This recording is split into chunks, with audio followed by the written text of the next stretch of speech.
This was a child as precious as yours or mine. Evan's life was in our hands, and for 5 years, America kept him alive with antiretroviral medicines costing less than 12 cents a day through the president's emergency plan for AIDS relief, or PEPFAR.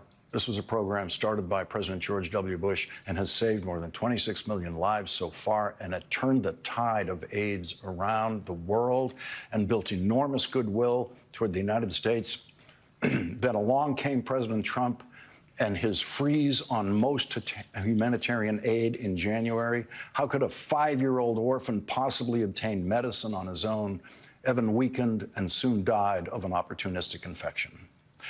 Marco Rubio told the House committee, no children are dying on my watch. Evan died on his watch.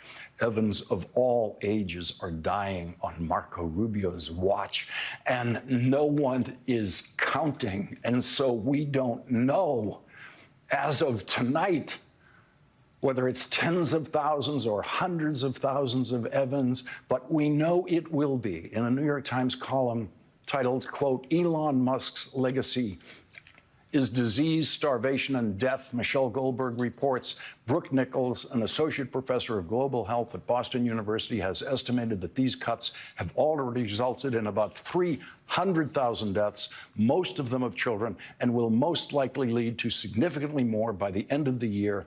This is what Musk's foray into politics accomplished.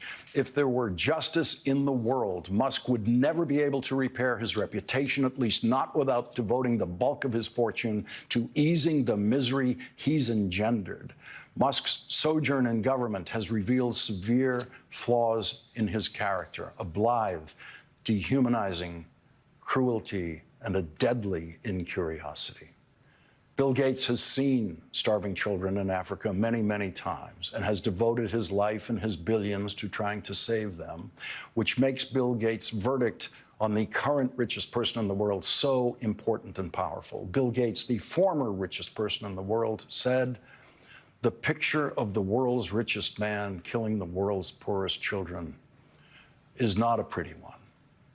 And the picture of the richest person in the world carrying around his drug box of ecstasy, Adderall, psychedelic mushrooms, and then taking life-saving drugs away from the poorest people in the world is a picture only Donald Trump could have created. And with Elon Musk and Donald Trump, soulless, mindless entities are what you see. We'll be right back.